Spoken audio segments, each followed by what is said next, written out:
Hello, Business 271 students. I'm giving you some help on case 7, which is the fruit pie investment decision. We already started it in class, but I wanted to give you a little more so that you could continue on with this case. It's actually due on Monday. First of all, make sure as you're looking at the constants that you have the following changes that I've highlighted here in yellow and orange. The production worker pay per hour and the truck driver worker pay per hour were both incorrect on your starter file. I believe they were 15 and 20. They should actually be $12 an hour and $16 an hour. So before you go any further, make sure that those are corrected in your constants. If you look down a little bit below, you know I usually like to start out by setting up the inputs. So I've done that here. I've also, this is one little extra thing that I did, the number of pies per worker per day is 160. Instead of using that hard-coded number, I went and put it into a field here, just kind of added that. You don't have to do that, but then I refer to it there. In case we find out that the number of pies increases, that might be a better way to do it. For my inputs, we basically have advertising levels of high and low, 1 or a 2, so I plugged a value in there. We have food inflation by year, and these are going to be different amounts, but I just put 10% in. Make sure that these are percentages, so it's actually 1 or 0.10, but it's presented to you in a percentage here because that's the type of format that we have. I also just plugged in a $5 amount per gallon of gas. Once you have all that, you're pretty well ready to get started on the calculations. I don't do anything with the summary of key results until the very end, and then you're just simply referring to numbers down below, so those are going to be some relative cell references for you as well.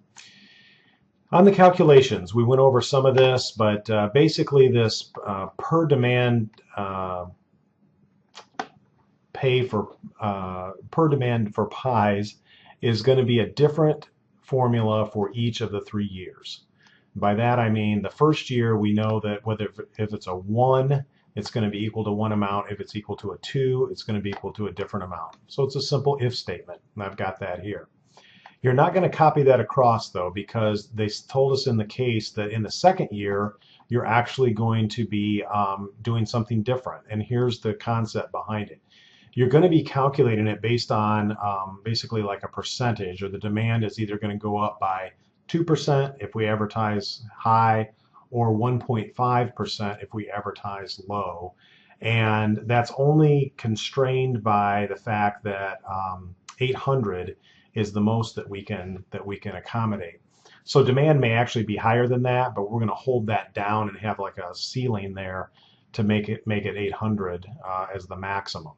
So I'd use the combination here of a minimum function with an if statement, and that's here for you. As you move over to 2015 year, these numbers are going to change because you go 1.5 times or 1.25 times based on the high and low levels of advertising.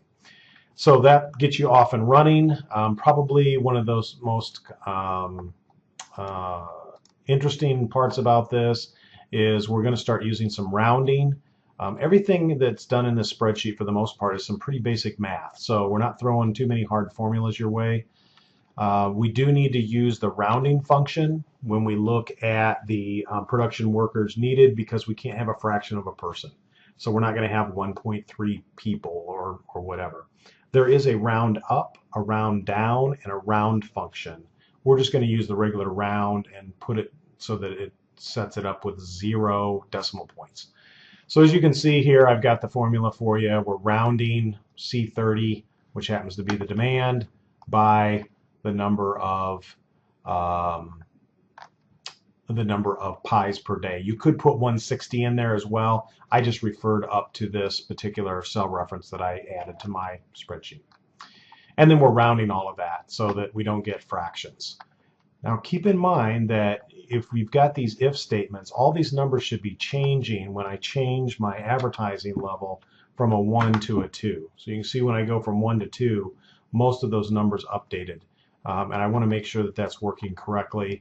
So I check that every once in a while as I'm working my way down the worksheet. Again, my inputs are 1, 10%, and $5 a gallon. Again, I just arbitrarily chose those. Some of the other calculations that you have here are pretty straightforward. I don't think you're going to need much help on setting up all these multiplication problems. If it talks about an annual amount, you're going to use the number of work days that you have or production days per year. And of course, that was given to us above. The number of production days right now is set to 300. So don't use that actual hard-coded number, but refer up to the cells. So anything you do that's a year, don't use 365 or something like that. We've already been told that our maximum or average, I guess, production days is 300. So we base all our calculations, if they're going to be something that's annual, that's how we do it. Most of these I think you can get pretty well. I don't have to talk about these. As you work down to the selling price of a pie, you've got two options there. It's either going to be $11 if our advertising is high and $10 if our advertising is low. So that's going to be an if statement like we've used before. Also, the variable cost of a pie, kind of interesting here. You're actually bringing it up by a percentage, and you're going to look at what's going on here. Basically, you're going to multiply the amount times the percentage that they give you, which is the cost, inflation. So our raw materials are going to cost us more, but you need to multiply that amount times the 1 plus that percentage. So 1.1 would give you a 10% increase. And that's what we see here. We start out at $6. We're told that's the variable cost. But then we look at this basically inflation that's going to happen. And it's going to go up to $6.60. And then you would copy this across. And it's going to step up as we go from year to year. And those are our raw materials. So, of course, that's going to cut into our net profit. The advertising costs, that's just a simple if statement. We know it's going to cost us $20,000 a year in the first year to advertise at a high level, $10,000 at a low level. So you can test that and get that going. The truck leasing costs, pretty simple. We know how many days, we know how many trucks, and we know that it's a certain amount to lease a truck. So we just multiply that out as well. After you've got all that set up in your calculations, which shouldn't take too long because most of these you're just going to set up in the 2013 year and copy across, then it's time to step down and start looking at your income and cash flow statements. So I'm going to do that for you here and give you some of the interesting ones. Our end of year cash on hand becomes our beginning of year cash on hand for the next year. So when we're looking here at the end of year, we're going to refer to that up here in this cell, and then we're going to copy that across because we're always looking at the previous end of year being the beginning of year for the next year. Nothing really fancy about that. Revenue is calculated by looking at the price that we're going to charge per pie times the number of pies that we've estimated that we're going to sell in a year. So just some simple multiplication is going to happen there, and you would put that here in the revenue. The cost now, what we're going to look at here is basically we're looking at all these individual costs, and most of these you can get just by scrolling up and doing a relative cell reference because we have most of these costs here. We know what the gas is going to be, what the pay is going to be, all those kind of things, and we simply just refer to them down into this section. So you're just moving what you've done in the calculations down here, and then you're going to add them all up. So my sum is going to be all of these things, all of these costs are going to equal my total costs. That's pretty simple. And then we're going to have our income before interest and taxes, which is going to be our revenue, minus our total costs, becomes our income before interest and taxes. Then we've got to compute our interest and our interest expense.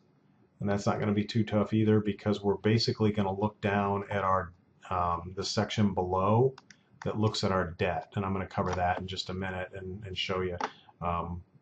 Basically what we're doing here is we're borrowing $50,000. As we step down through this, so I can give you some other hints, income before taxes is going to be calculated, and then we've done income tax expense before, and basically it's a little if statement that says if we made zero or less, we don't have any income tax, right? If we didn't make any money, we don't have to pay any taxes on it. If we do make money, then we have to look up, which is in our constant section, on what our tax rate is. So that's all we're doing here is just a simple if statement, just to say that if it's a negative number or zero, we pay no tax. Otherwise, we're going to pay some tax calculated year to year, and you'll copy that across. And then you'll come up with your net income after taxes, which would be income before taxes minus your income tax expense, and it's going to equal down here. So really simple math as you're setting this up. So let's look now to the net cash position. If you don't understand what that means, basically we're going to look at the value that we have in our net income number, which is at C61 right here. And we're going to add that to whatever we had up here in C45, which was the amount of cash that we had on hand at the beginning of the year in C45. So once you've added those two numbers together, that's going to give you your net cash position. After that, we have to figure out what have we borrowed from the bank. And there's a nice little if statement that'll handle this for you as well. We need to figure out what we're borrowing. So we're actually going to see if what we have in our net cash position is less than our constant, which is way up here in C5, which happens to be our minimum cash needed to start the year. So every year we want to start with a minimum of $10,000. If we have more than that, we're going to pay down our loan. If we have less than that, we're not going to be able to do that. So that loan is going to keep going. So that's kind of how we're going to come up with our number here and figure out what we're doing in that C64 point. In the first year, we know it's going to be 10, and then after that, we're going to figure out how it goes from there. We have a repayment calculation, which was the other doozy that I'm going to show you how to do here that we didn't talk about in the last class period. Basically, what we're doing at this point is we've got this repayment to the bank. So if we have more than $10,000, which is our minimum amount, or if we have less than that, we're not going to pay anything. We're not going to do any repayment to the bank, which means our interest would just keep accumulating and we make no payment. If C63, which is our net cash position, is less than $10,000 in this case, or I'm sorry, is greater than or equal to C69, which is our beginning of debt that we have, we're going to set that equal to the amount of debt we have. Otherwise, we're going to pay it down. So we're going to figure out what we have in our net cash position and subtract it from that $10,000 number that is our minimum that we want to maintain. And then we can repay that much. We're going to pay the loan down up to the point where we have that $10,000 like safety net value. After that, we can figure out what we have on hand, which is basically our net cash position plus what we borrowed minus what we repaid the bank, and that's going to give us a number down here at the bottom. As far as our debt owed and how all these numbers work, what you're going to have is we know that we start out with a $50,000 amount that we're going to borrow from the bank at the end of 2012 or sometime in 2012. After that, that number is just going to simply transfer up here. We're going to have a relative cell reference because it's just automatically going to go up from the end of the year back to the beginning of the year debt. Kind of like our end of cash, beginning of cash discussion that we had. You can copy those over. Then we're going to figure out what we are borrowing from the bank, and that is just simply referring to what we just did up here in C64. We're borrowing $10,000, so we would just be looking at C64. Our repayment to the bank is C65, so we're literally just bringing those values down, and then we're going to calculate what we actually have for our end of year debt, which is going to be the beginning plus what we borrowed minus what we repaid, and that's going to be the end of year debt owed. So that number is going to begin to get paid down as we go, theoretically. That pretty much covers what we're doing here as far as all of these calculations. After that, then you've got a little scenario to run, and all the numbers have been given to you. So I'm going to kind of overlay this on the screen so you can see it and blow it up so it's large enough. So we have 6 different scenarios. The scenarios are a favorable food inflation, which is a very low inflation of 2%, and a favorable high, which high refers back to our advertising. We're going to have favorable low. We're going to have so-so high, so-so low, and we're going to have unfavorable high and unfavorable low. So you can see here the things that are changing are our food inflation. So the higher the food costs go up, the less money we make, 2, 5, and 10%. We're also going to have the cost of gasoline, which is either going to be 3.5, 4.5, or $5 a gallon, based on if we have favorable, so-so, or unfavorable conditions there.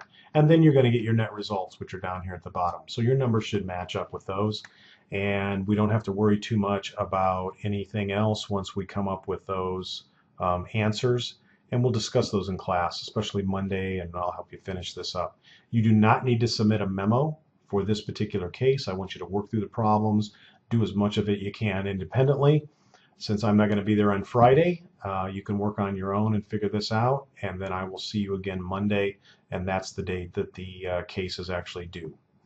I hope this helps and give you some ideas, and now you know what you're shooting for, and I will see you all on Monday. Have a great weekend. Bye-bye.